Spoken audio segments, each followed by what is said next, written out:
उजड़े वहां सैकड़ों घर बसे थे और उन बसने वाले घरों में एक घर तारा सिंह और सकीना का भी था। मगर ये सब इतना आसान नहीं था।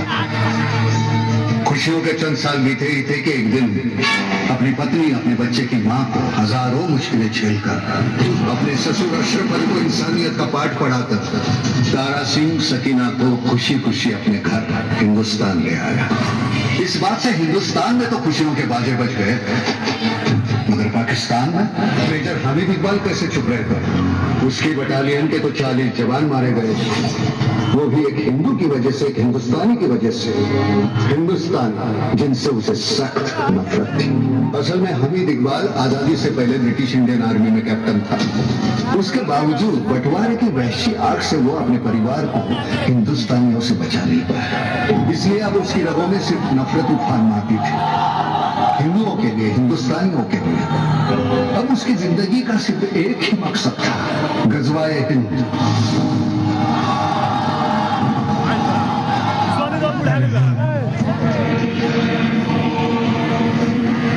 साहब जी रहम की कोई कीमत नहीं है मजहब के बाजार में। भीख मांगी थी रहम की मेरी अम्मी, मेरे अब्बू ने, मेरे भाई बहन सबको मार दिया तुम्हारे लोगों ने वहां दिल्ली में। तुम लोगों का मुल्क था, तुमने मारा। ये मेरा मुल्क है, मैं मारूंगा। ये मुल्क मेरा भी है, हमारी 4 पीढ़ियों में। तुम्हारा मुल्क ठीक है, इस मुल्क के बनकर दिखाओ। सूबेदार लेकर आओ गीता या कुरान।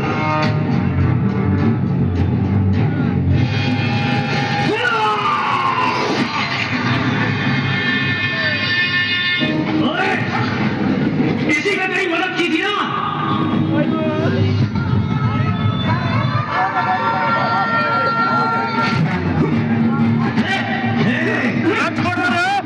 मेरे घर में घुसकर मेरे पे हाथ उठाता है,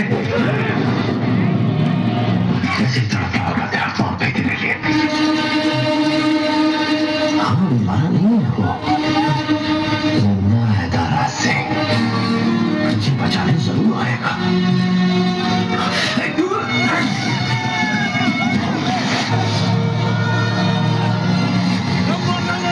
इसका वक्त हो गया है जनाब।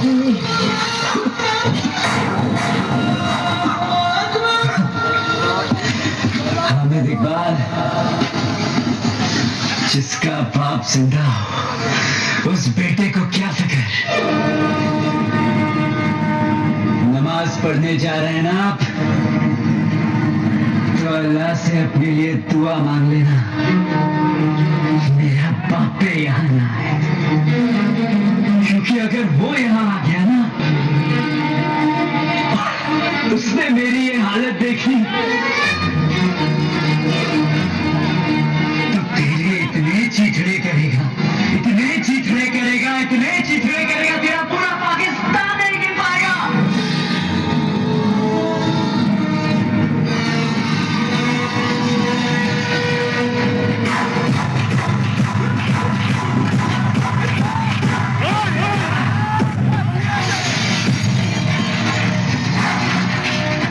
बिस्मिल्लाहिर्रहमानिर्रहीम। आज आप सब लोग इस जगह अपनी मर्जी से इकट्ठा नहीं हुए हैं, बल्कि अल्लाह के हुक्म से लाए गए हैं।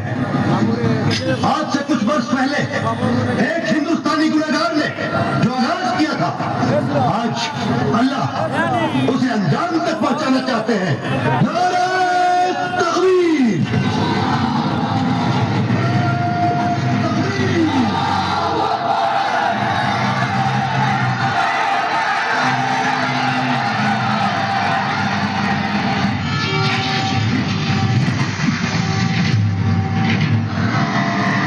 इस लड़के के मासूम चेहरे पर मत जाना, इस पर इल्जाम साबित हुआ है कि ये एक जासूस है।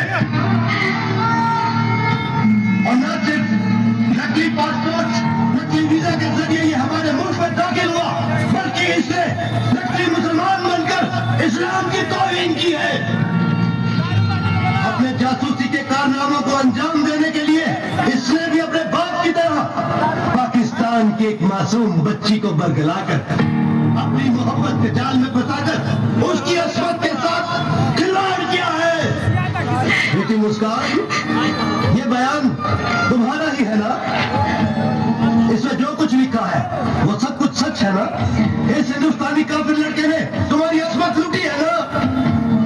बताओ, आज इन सब के सामने अपना मुंह खोल के बताओ कि इसने तुम्हारी अस्मत लूटी है। ये दस्तखत तुम्हारे ही है ना? और ये जो दस्तखत है तुमसे किसी ने जबरदस्ती से तो नहीं करवाए?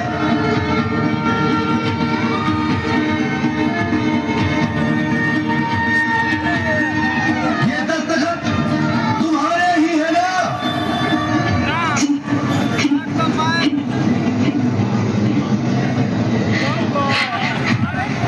इससे बड़ा कोई और गुनाह इस्लाम की नजर में हमारे उलेमाओं ने कहा है, एक दिन गज़वाए हिंद होगा, एक एक हिंदू मुसलमान बनेगा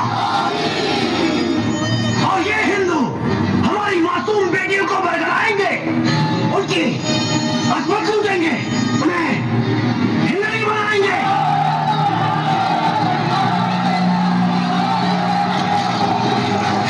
सवाल करो, इस काफिर को सजा मिलेगी।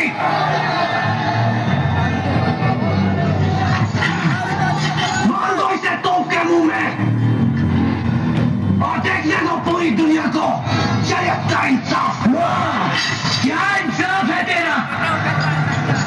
तूने जितनी कुरान पढ़ी है ना, उससे कई ज्यादा मेरी माँ ने मुझे सुनाई है, समझाई है। और शरीयत में लिखा है कि मरने वाले की आखिरी ख्वाहिश पूछी जाती है। तुझे इतना भी नहीं मालूम? इस अजीम गुनाह के बाद तू अपनी आखिरी ख्वाहिश का हक खो बैठा है लड़के।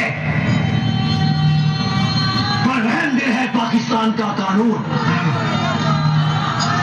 बता,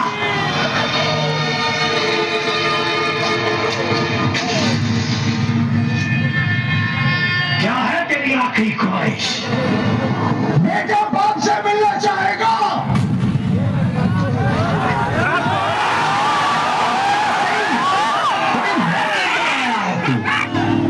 बाप के सामने बेटे का कत्ल, क्या मंजर है।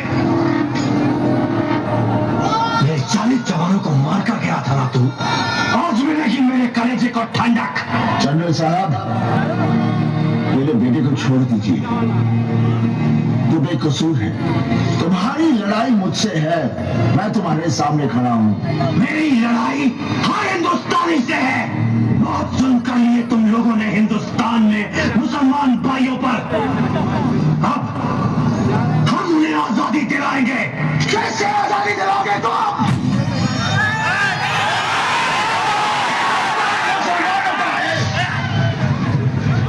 हिंदुस्तान क्रिश्चियनों का है, सिखों का है, हिंदुओं का है, हर हिंदुस्तानी का है। और इन सब ने मिलकर आजादी दिलाई है, कुर्बानियां दी है। अच्छा, और वो जो इस पाकिस्तान में बंगाली मुसलमान भाइयों को गुमराह करके मुफ्ती भाई सेना बनाई है, उसका क्या? हमने कोई सेना नहीं बनाई, वो सब तुम्हारे जुल्मों का शिकार है। अरे तुम्हारे सिपाहियों ने 30 लाख बंगाली मुसलमानों का कत्ल कर दिया, वहां की औरतों पर अत्याचार किया। नहीं, सब झूठ है। तो वो क्या है? 1 करोड़ शरणार्थी हिंदुस्तान में हैं। वो तुम्हारे ही लोगों ने दुनिया को दिखाने के लिए पेश किया है। झूठ बोलना बंद कर जनरल, ये सियासी खेल बंद कर, मुसलमानों का आका बनना बंद कर। अगर यहाँ के लोगों को दोबारा मौका मिलेगा हिंदुस्तान में बसने का, तो आधे से ज्यादा पाकिस्तान खाली हो जाएगा। हमारा सियासीपन तुम्हें भिखारी बना देगा, कटोरा लेकर घूमोगे, भीख नहीं मिलेगी। बहुत हो गई बकवास। मान दो बात को भी बेटे के साथों के मुंह में देखते हैं आज ये क्या उखाड़ता है।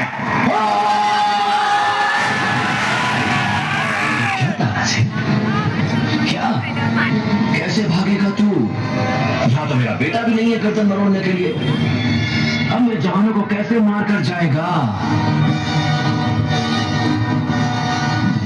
मार देना।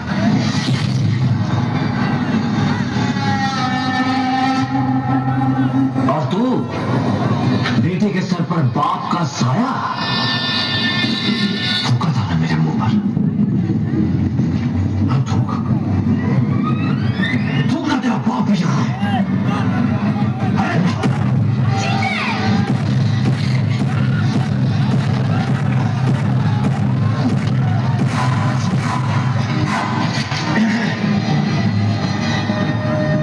हम यहाँ गज़वाए हिंद चाहते हैं और तुम हमारी बेटियों को हिंदू बनाओगे। मेरी जमीन मेरे पाकिस्तान में खड़े होकर हिंदुस्तान जिंदाबाद के नारे लगाओगे। सूबेदार कैमरा ऑन कर।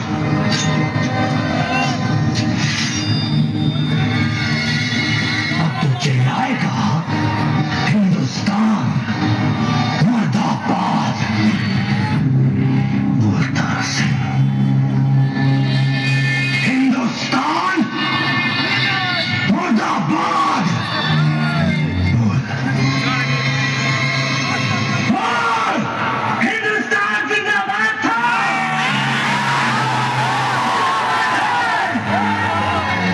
और जिंदाबाद रहेगा।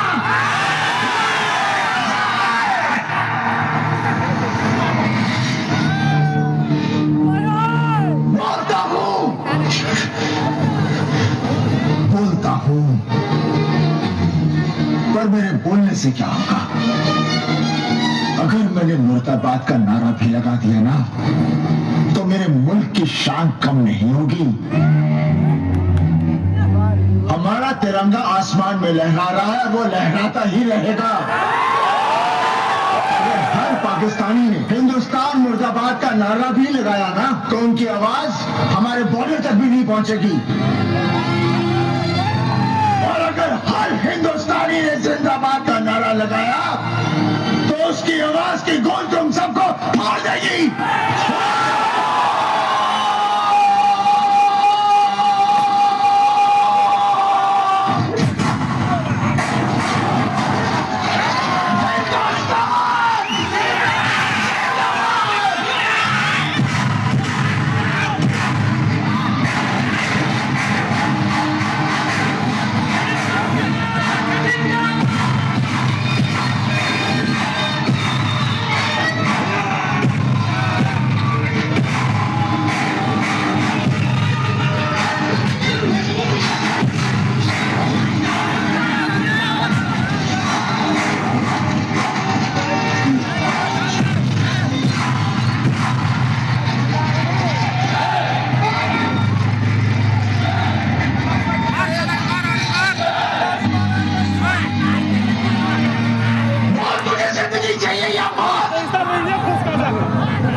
कुरान शरीफ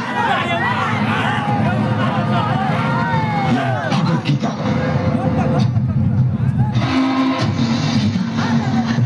गीता गीता गीता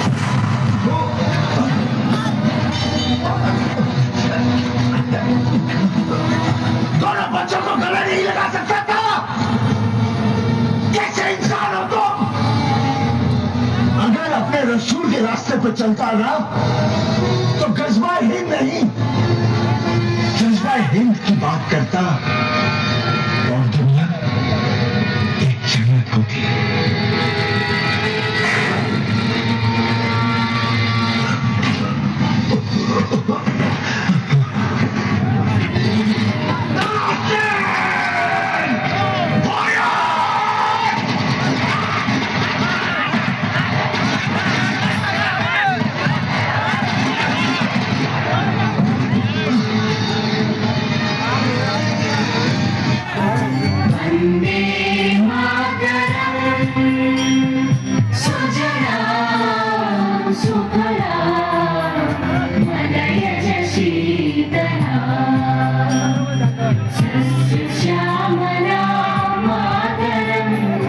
Vande Mataram